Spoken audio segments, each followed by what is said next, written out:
Assalamualaikum warahmatullahi wabarakatuh. Kembali lagi di mata kuliah pekerja sosial dan adiksi. Di pertemuan kali ini, kita akan membahas beberapa terapi yang sering atau paling sering dilakukan untuk mengintervensi orang dengan adiksi. Mungkin dalam video kali ini, kebanyakan dari terapi yang dilakukan adalah terapi untuk mereka yang adiksi dan adiksi terhadap alkohol dan zat adiktif lain. Tapi ada juga beberapa terapi yang juga digunakan untuk terapi adiksi lainnya seperti misalnya terapi adiksi games, terapi adiksi pada handphone atau internet seperti itu. Mari kita lihat. Yang pertama adalah detoksifikasi. Detoksifikasi ini merupakan terapi terhadap orang dengan yang bergantung pada zat adiktif. Detoksifikasi merupakan intervensi secara medis untuk membersihkan tubuh dari orang yang mengalami ketergantungan zat adiktif daripada zat yang adiktif tersebut. Dengan penarikan zat yang dapat menyebabkan gejala fisik yang tidak menyenangkan tentunya atau bahkan mengancam jiwa sampai mengancam jiwa. Jadi karena adanya seseorang atau personal yang tergantung pada satu zat adiktif, ketika satu zat adiktif itu kita tarik, kita lepas, kita hilangkan, tentu ada proses-proses di mana tubuh mengalami, ketika awalnya mengalami ketergantungan, akhirnya mengalami ketidaktergantungan, dan itu dipaksa sehingga mengalami gejala-gejala fisik yang sangat tidak menyenangkan bagi pengguna atau pecandu zat adiktif tersebut. Detoksifikasi ini tidak mengobati penyebab perilakunya, jadi bukan mengobati penyebab perilakunya rekan-rekan, tetapi ini digunakan untuk menarik zat adiktifnya ya. Jadi zatnya yang dihilangkan, bukan perilakunya, karena beberapa ketergantungan zat adiktif itu salah satunya disebabkan oleh perilaku yang mendasari kecanduan itu sendiri. Jadi detoksifikasi ini penghilangan zat atau racun yang adiktif dari tubuh seorang pasien atau klien. Selanjutnya yang paling banyak digunakan juga adalah CBT atau Cognitive Behavioral Therapy. Yakni fokus pada apa dan bagaimana orang bertindak daripada kenapa. Jadi bukan tidak terlalu fokus pada pertanyaan kenapa sih orang kecanduan, tapi apa yang harus dilakukan dan bagaimana penanganannya misalnya. Dua hal yang ada dari yang digunakan untuk intervensi CBT ini, yang paling penting adalah perubahan kognitif dan perubahan perilaku. Jadi bagaimana cara CBT ini mengubah cara berpikir seseorang dan mengubah perilakunya. Jadi berpikir dan berperilaku kembali pada fungsi-fungsi yang normal, tidak pada berperilaku dan berpikir secara adiktif terhadap zat tertentu.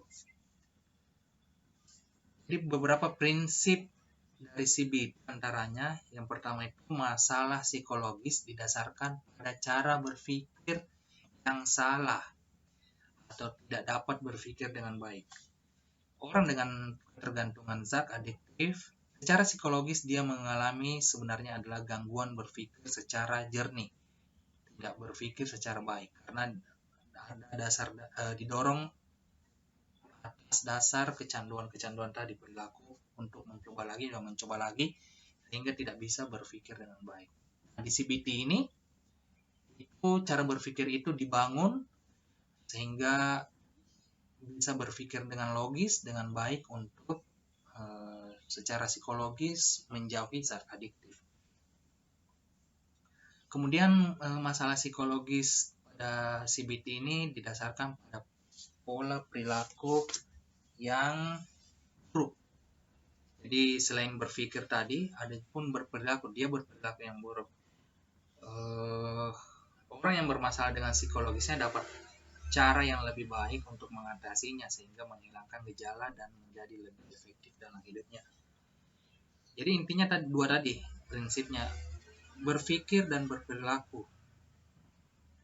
Tentu saja kalau perilaku didorong untuk senantiasa tidak hanya berpikir tapi mencoba lagi sehingga berperilaku untuk bergantung pada zat tertentu.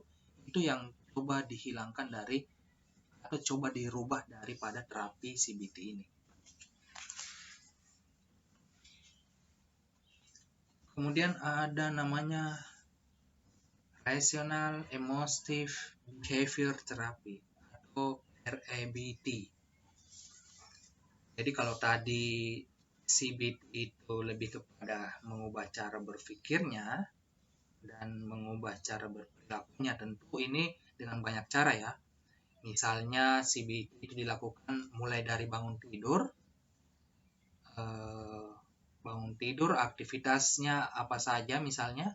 Jadi di satu tempat rehab itu, CBT itu misalnya contohnya adalah mulai dari bangun tidur, kegiatan di pagi hari apa saja, sampai kembali tidur lagi. Jadi siklus keseharian itu berperilaku dalam sehari-hari itu terapi dan diulang-ulang setiap hari. Dengan adanya kegiatan-kegiatan tersebut, harapannya menghilangkan perilaku akan mencoba obat atau mencoba zat adiktif. Kemudian jernihkan juga selain berperilaku tadi apa perilaku tiap hari itu what, kemudian how, bagaimana seseorang menjauhi daripada zat adiktif, caranya bagaimana, how, cara berpikir. Jadi pekerja sosial akan memberikan intervensi cara berpikir untuk menjauhi zat adiktif selain tadi berperilaku ya. Kenapa berperilaku efektif itu penting? Itu diterapkan pada cara berpikirnya. Kalau di CBT tadi ada cara berpikir dan perilaku, kalau di REBT itu ada dia bagaimana mengenali pikiran negatif dan memberi cara untuk memerangi perasaan buruk terhadap diri sendiri. Jadi beberapa orang ketika ada pada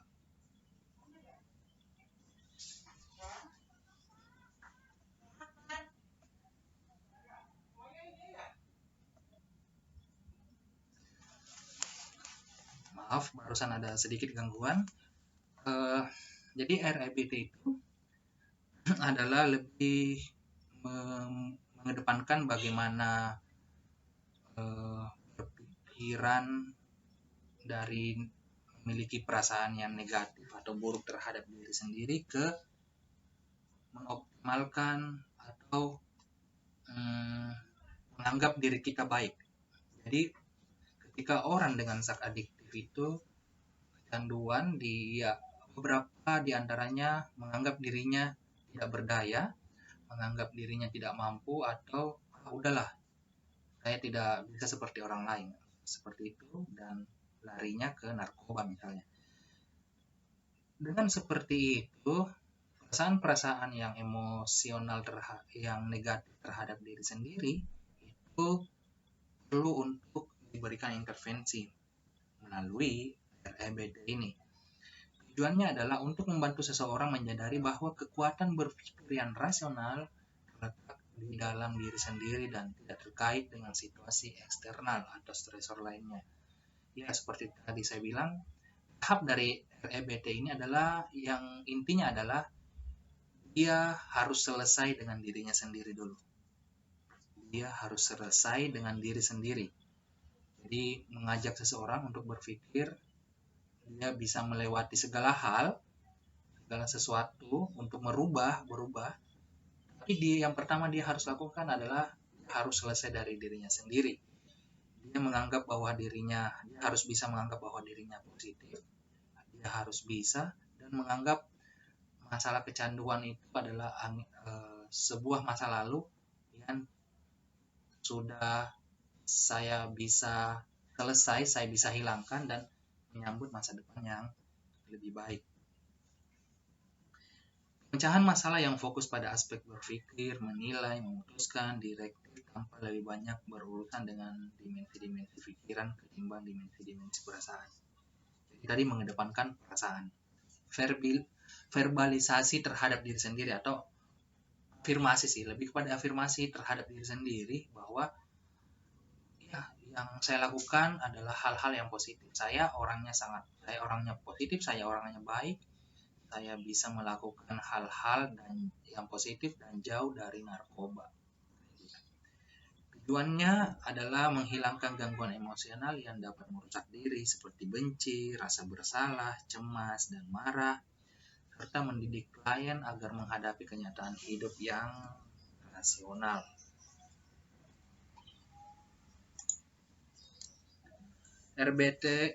RBT adalah pendekatan yang memiliki 3 hipotesis fundamental. Jadi 3 hal ini yang menjadi pokok utama dari RBT.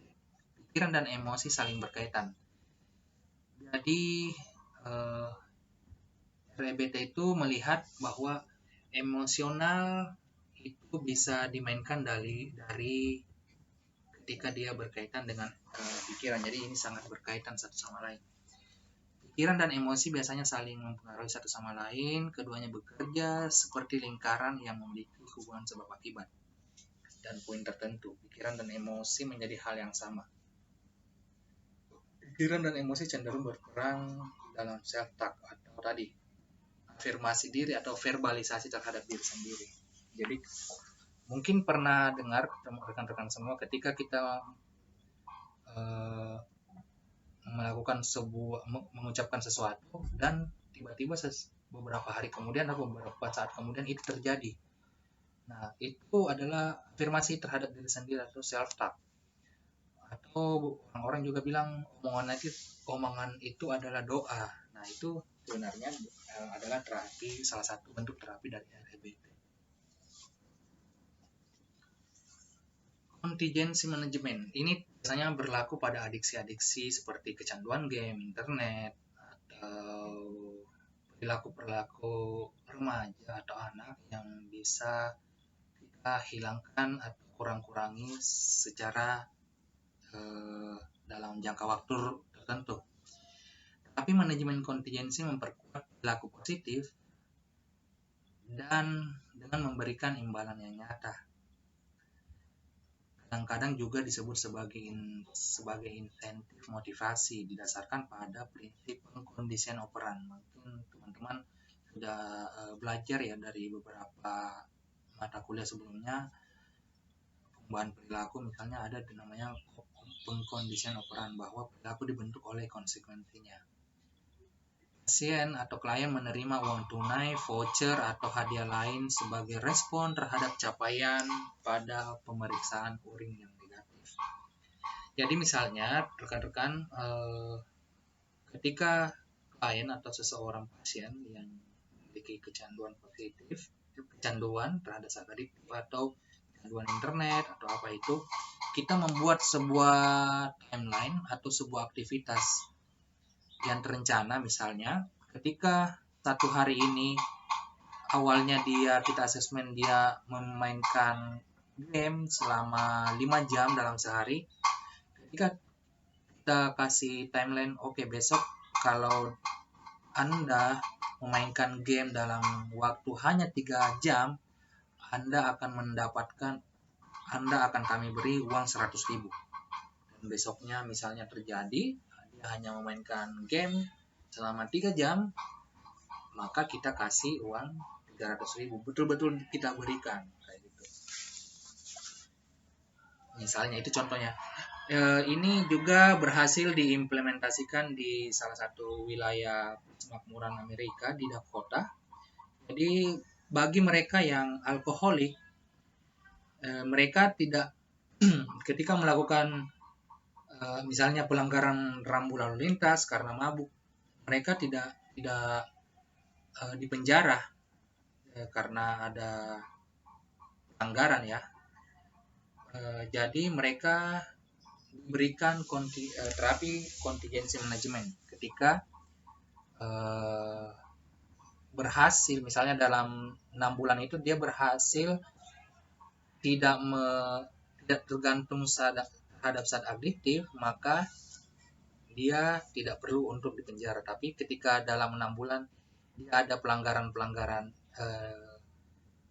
kembali lagi kepada zat adiktif, maka level berikutnya adalah penjara. Seperti itu. Jadi lebih kepada ketika individu mempertahankan perilaku positifnya, tidak mencoba lagi misalnya, atau mengurangi zat adiktifnya, atau mengurangi perilaku adiktifnya, maka kita harus memberikan penguatan atau reinforcement terhadap kondisi perilakunya tersebut. Dan ini tentu di awal dilakukan kesepakatan bersama.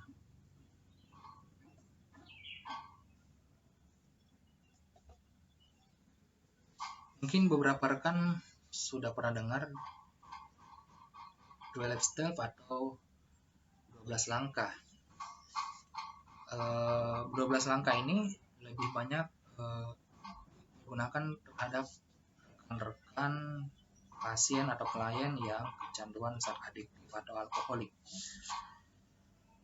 Untuk terapi kelompok yang mencakup pengakuan bahwa kecanduan memiliki beberapa konsekuensi negatif yang dapat berupa sosial, emosional, spiritual, dan fisik.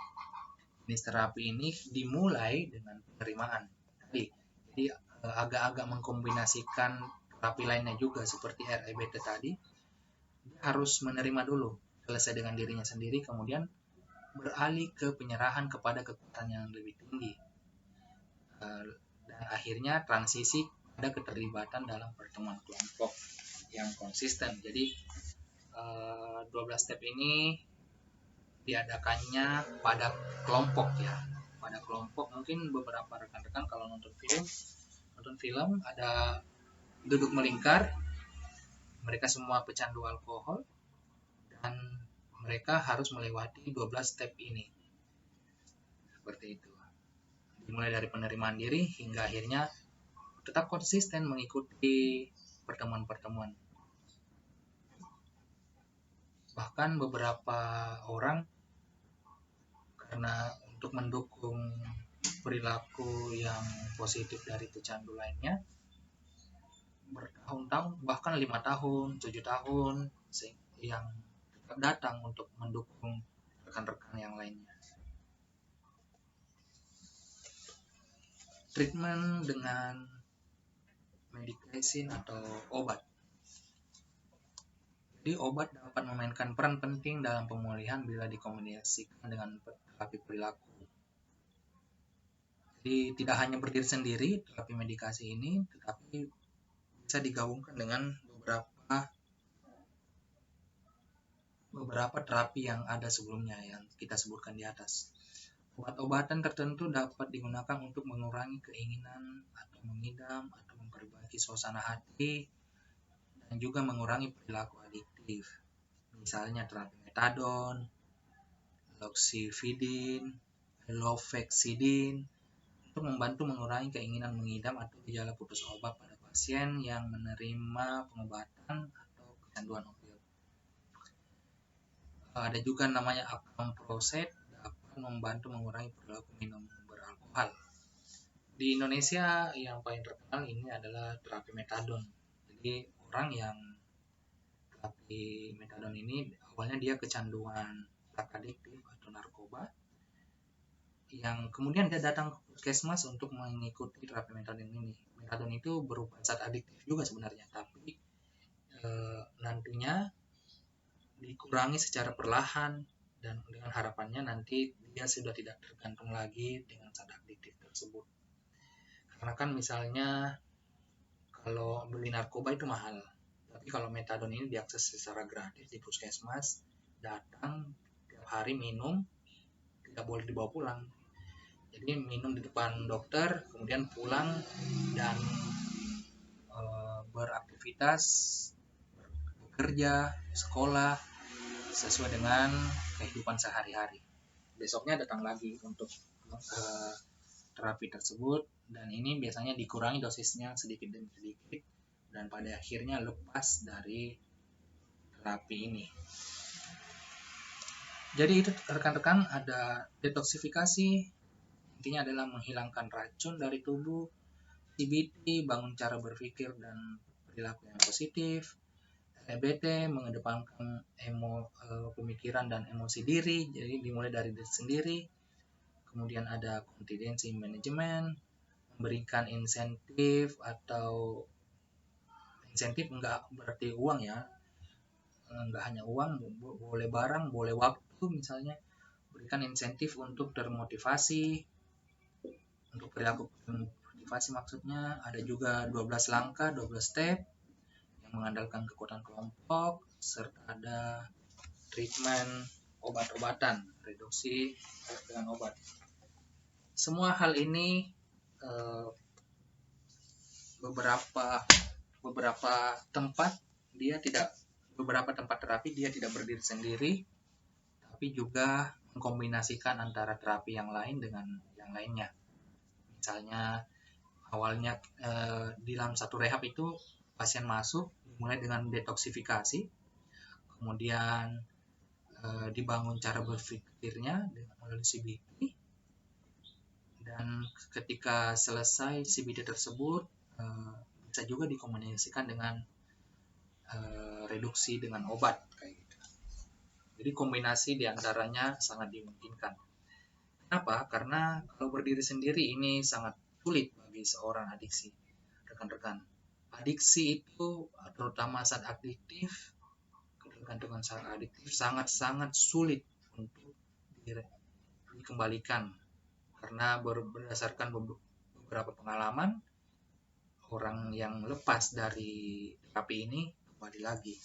Karena kemarin yang kita bahas itu, keluarga, lingkungan yang harusnya sangat mendukung tidak terjadi. Sehingga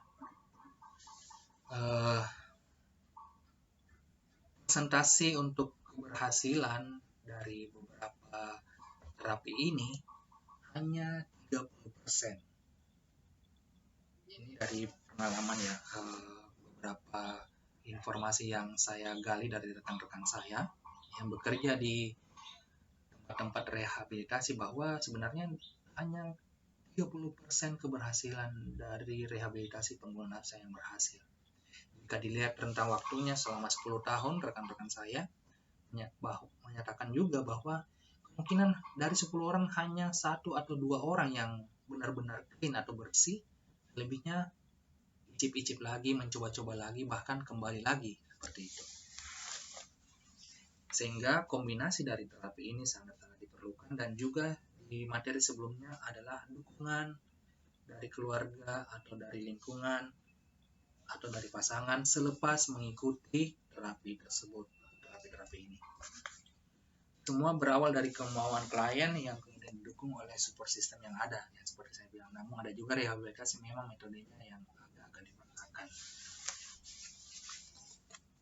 Terima kasih rekan-rekan, semoga bermanfaat, semoga bisa membuka pikiran rekan-rekan semua. Ada banyak beberapa terapi untuk adiksi, tapi yang 5 terapi ini yang paling sering dipergunakan untuk terapi adiksi, yang paling umum digunakan ya, baik nasional maupun internasional. Oke rekan-rekan, terima kasih.